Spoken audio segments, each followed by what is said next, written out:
parameters. So what is antenna parameters? Actually, once one antenna is designed, is it properly working or not? So we have to check with some basic quantity measures. So for that measures, what we have to do is, for identical cases, suppose I designed one antenna for which is operating at 1 gigahertz frequency, and once the antenna is designed, so I have to check whether that is exactly operating at 1 gigahertz or not. So for that purpose, what I am to do is, I have to check with the identical or isotropic radiator.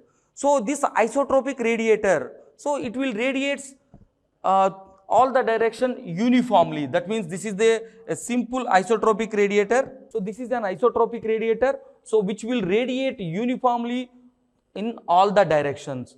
Suppose if whatever designed antenna is there, so if that design antenna is operated at some 45 degrees, suppose this is a 45 degrees antenna.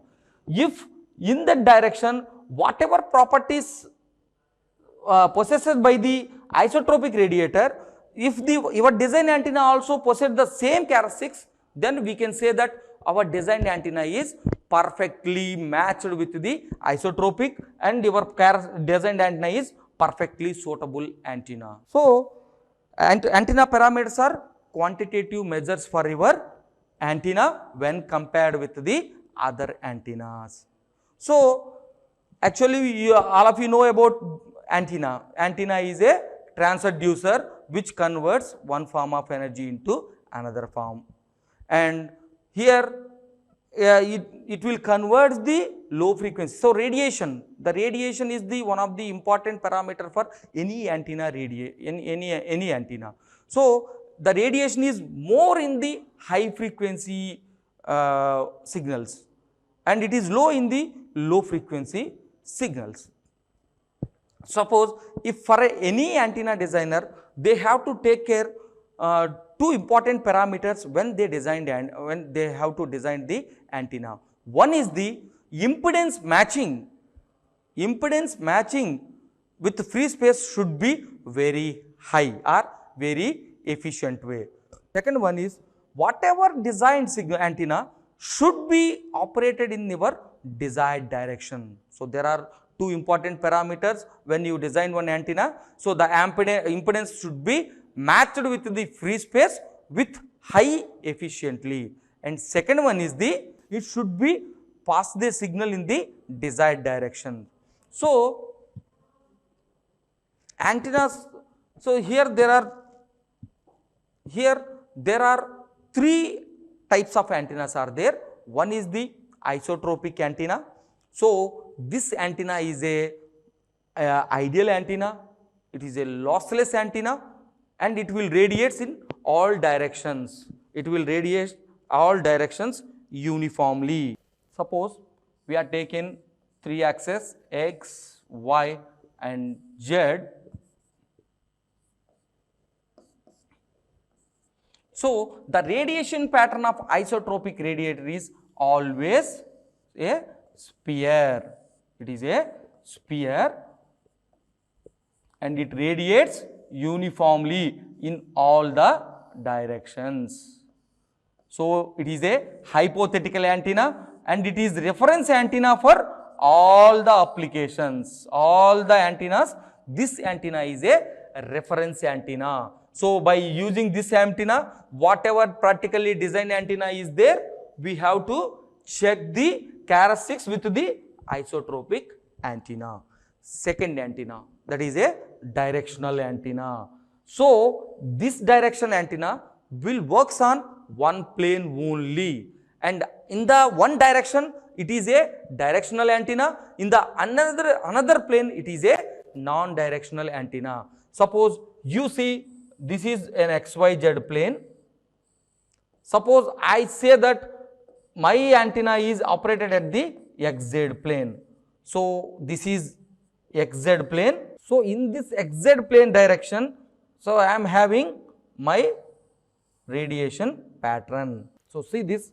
So this is an omnidirectional antenna. So it is operated in one directional only. So in this XZ plane only, it is operated. Another direction, it is a non-directional one. So I am taking a XZ plane. So in that XZ plane, I am getting my radiation pattern. So in the next direction, it is non-directional one only.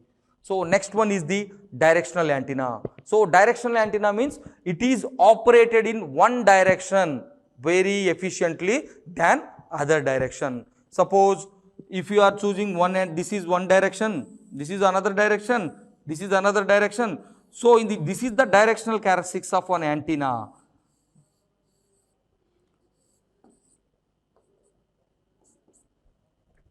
So the basic difference between three antennas are isotropic radiator, it is a hypothetical antenna, and lossless antenna, and we can use this antenna as a reference antenna.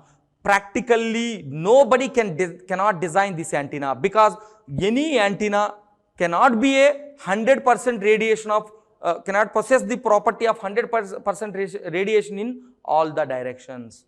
And next one is the directional antenna. So in the directional antenna, your antenna will operate in one direction and one particular direction only, and this is the main lobe and these are the minor lobes.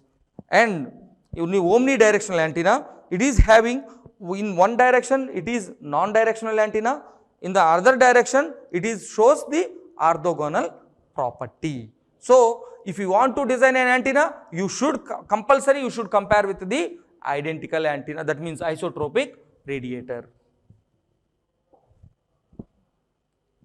So these are the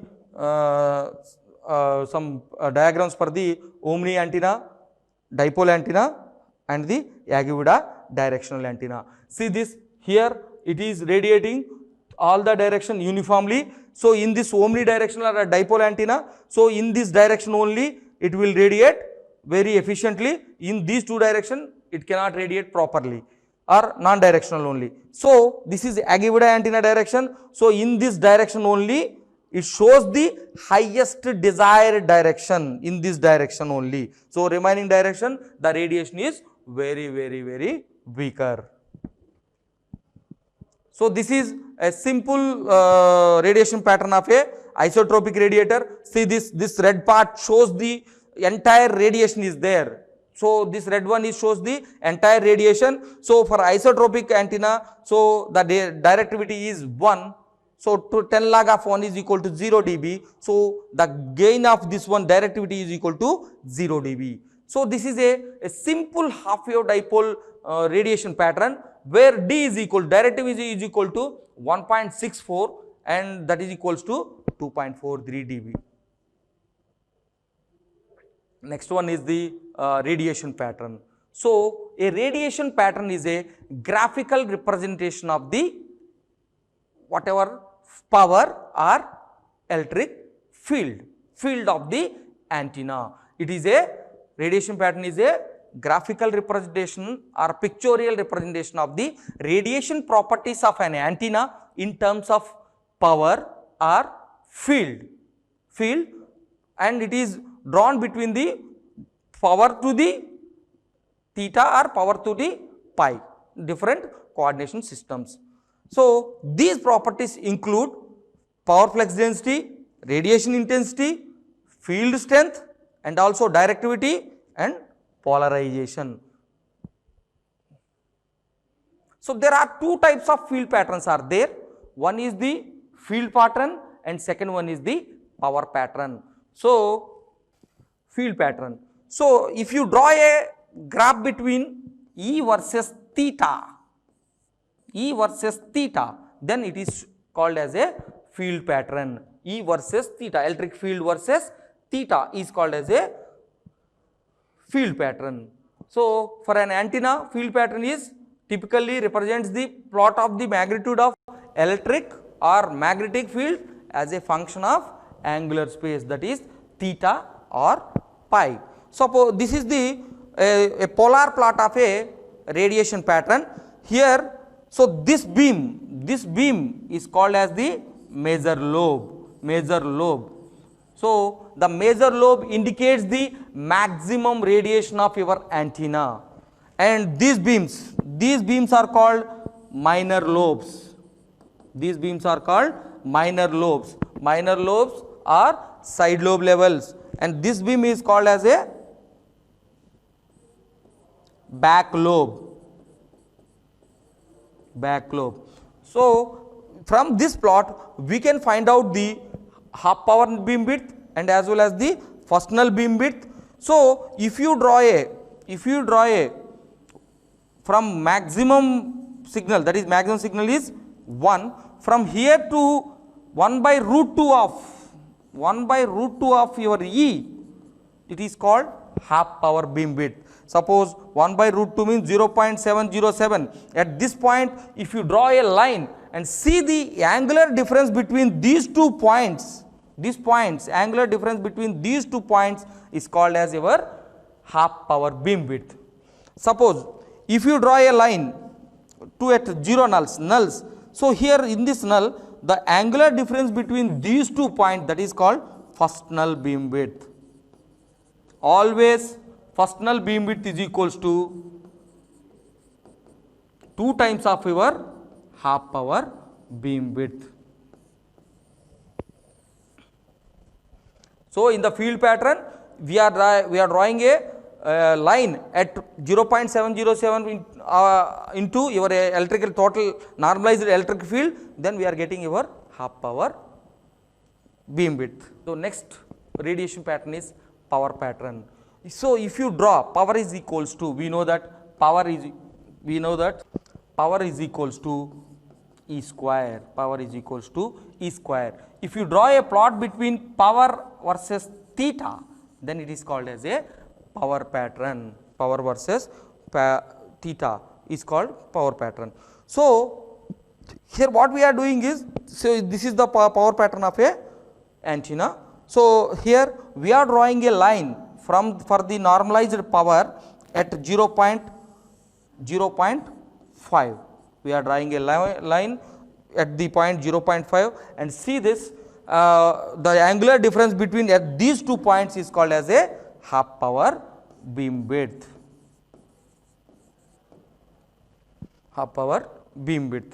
And next one is, that is the power pattern in dB.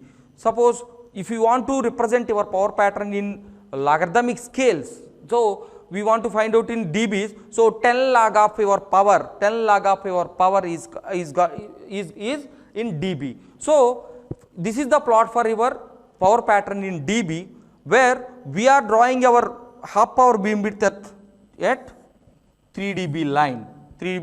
So the angular difference between this point and this point is called as your half power beam width. So this is the radiation pattern of a diagrams for the half wave dipole, and this is the radiation pattern of a length. If your length is equal to 3 lambda by 4, that is the radiation pattern in both front view as well as the side view.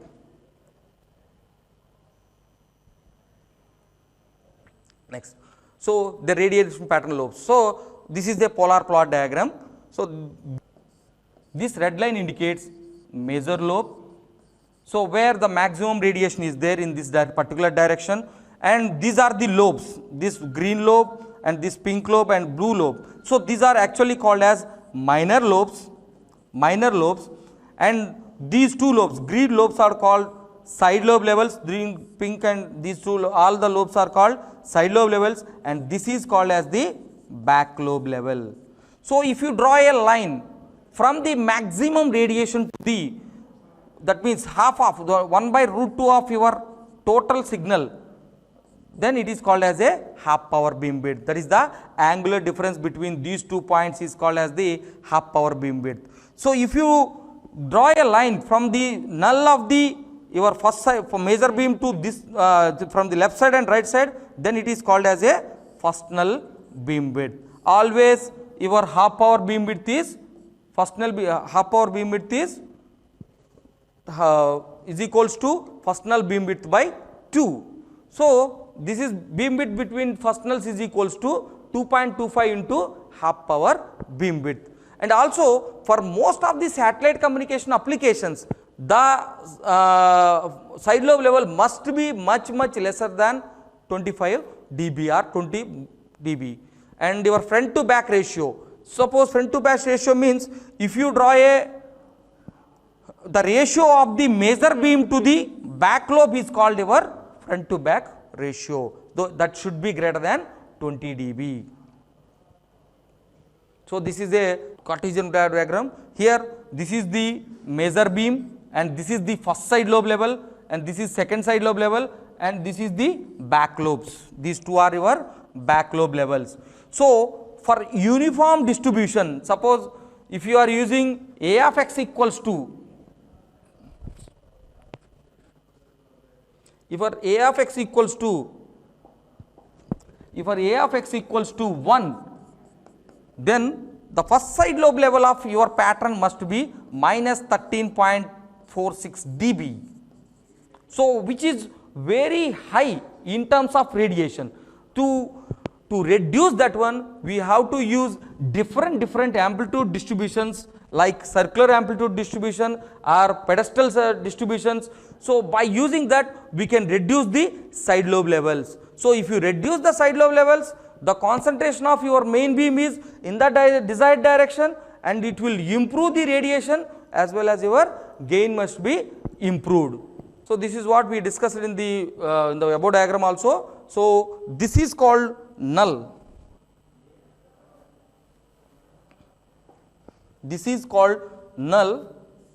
This one and this one is called null, that is first nulls. Here the maximum radiation is 0. So, this is the major beam which is having maximum amplitude and these are the side lobe levels, they are having the amplitude which is lesser than this maximum one, and this is the point where for each and every point, these points they are called nulls. Here the maximum radiation is 0, they are 0, and this is first side lobe level and this is the back lobe. So, the ratio of the major beam to the your back lobe is called front to back ratio. And if you draw a line at 3 dB line, so see this is the 3 dB line. If you draw a 3 dB line, so the angular difference between these 2 points is called as a half power beam width.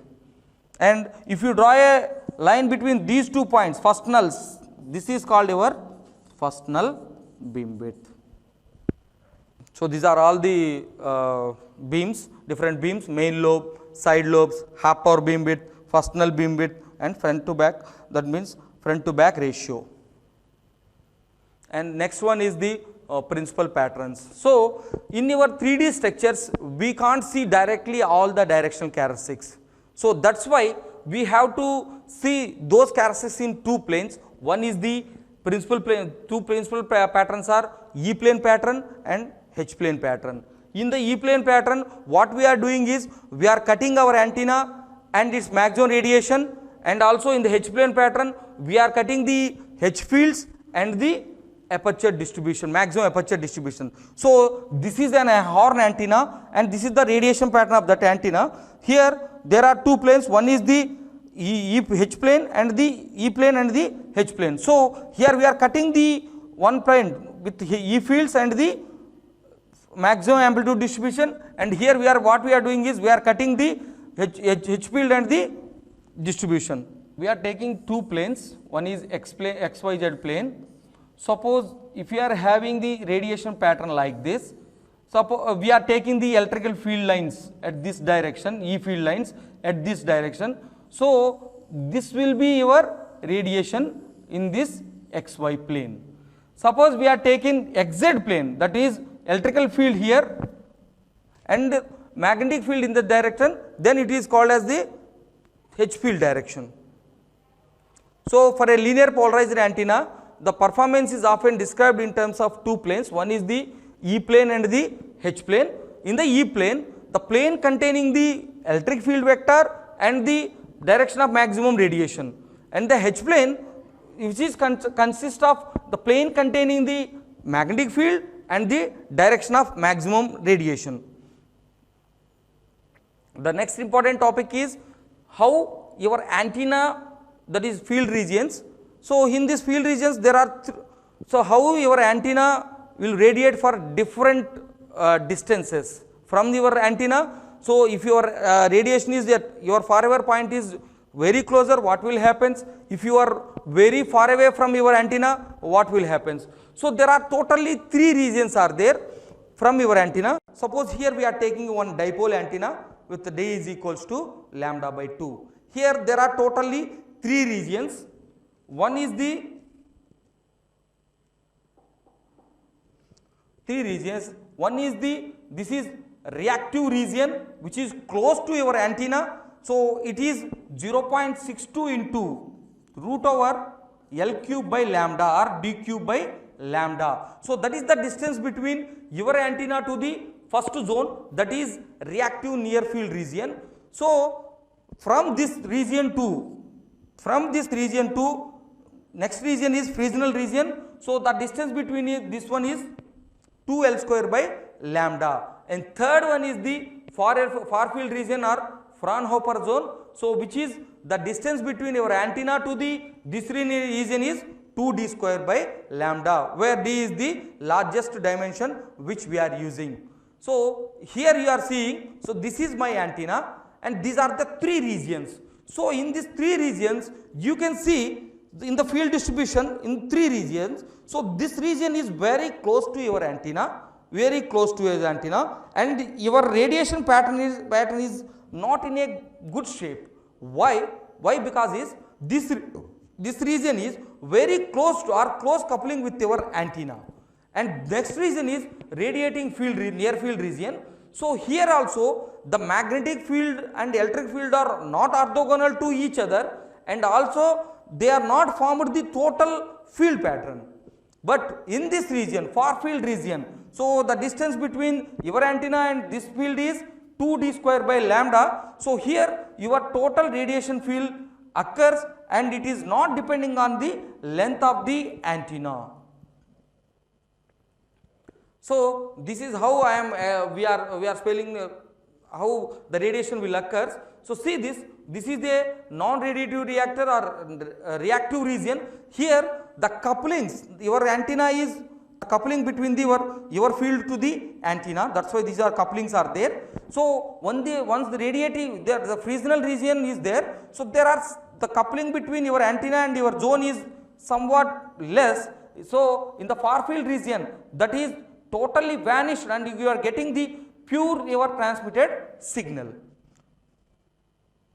So reactive regions, here in this region, so both E and H fields are not out of phase to each other, and the distance between your antenna to this region is always 0.62 into root over d cube by lambda, and radiating near field region, here also E and H fields are not radiating in the region, and also the distance between your antenna to this region is varies between 0.62 into root over d cube by lambda to 2d square by lambda. So in these both regions we can say that it is a Fresnel zone. If you are taking very small antenna, then d is much less than lambda. So then the distance between your antenna to that Fresnel zone is 3 lambda to the 2 pi.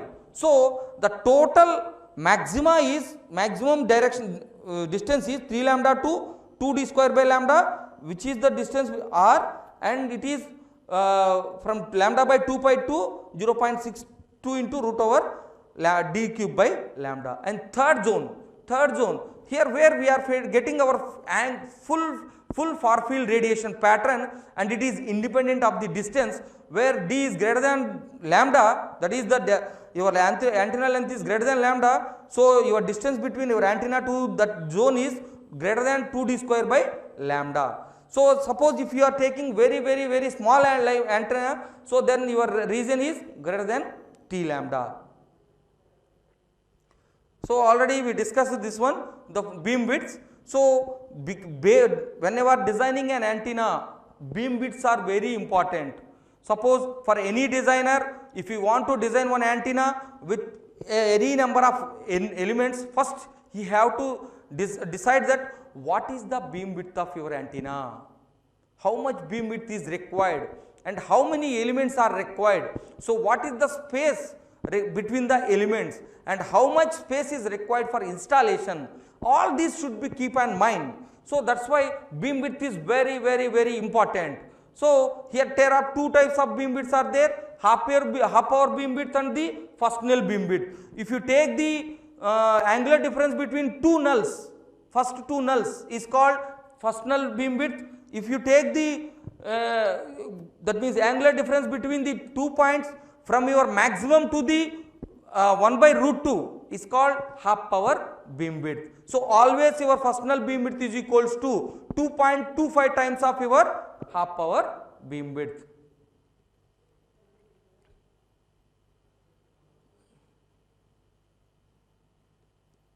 So here what we are saying this, how we are using different antennas from the transmitter side to the receiver side, and the major radiating patterns are, there are different types of antennas we are using, and what are the key parameters of your antennas. So here what type of antennas are we are using, and what is the radiation pattern of those antennas. Suppose we are using a transmitting antenna. From the transmitting antenna, radiating waves are passed to the free space. So our antenna can be acts as a transmitting antenna as well as the receiving antenna. It will receive the signals. So suppose we are giving a cable, we are giving a cable to the your antenna, and it is radiating to the free space, and the free space, it will take all the electromagnetic waves will pass from that cable. So there are two different types of antennas we are using. One is the omnidirectional antenna and directional antenna. So this is the a directional antenna. We are taking an example of directional antenna. So this is our desired direction. So what is the directional antenna? So it will radiate in a particular direction. As soon as your gain is increasing, your beam is narrowing in a particular direction. So due to this narrowing, what will happen is your gain is increasing. Suppose if you are very narrow, for your signal strength is doubles for every time. Suppose if for a half wave dipole it is 0 dB. Now if your beam is narrowing and for the distance is increasing, it is increased to 3 dB to 6 dB. Suppose this is a curve, this is a plot for a 2D plot for a radiation pattern. So y axis is your directivity and x axis is your theta. So if you draw a curve between these two, so this is the maximum the radiation direction, and this is the nulls, these are the nulls. Suppose if you make your antenna, polar antenna in a horizontal direction, horizontal plane, so this is shows the horizontal properties of that antenna. So if you are showing the same thing in a vertical also, it will shows the vertical plane. So you can use one antenna in the horizontal direction as well as you can use one antenna in your vertical direction. So the summary of this entire topic is, so what is radiation pattern? So if you want to see the antenna performance, compulsory you should know from the radiation pattern only. So radiation pattern is graphical representation of your antenna performance. So there are so many parameters which are associated with your radiation pattern. So one of the important parameters are beam widths. So there are two types of beam widths are there. One is half power beam width and the first null beam width. Thank you.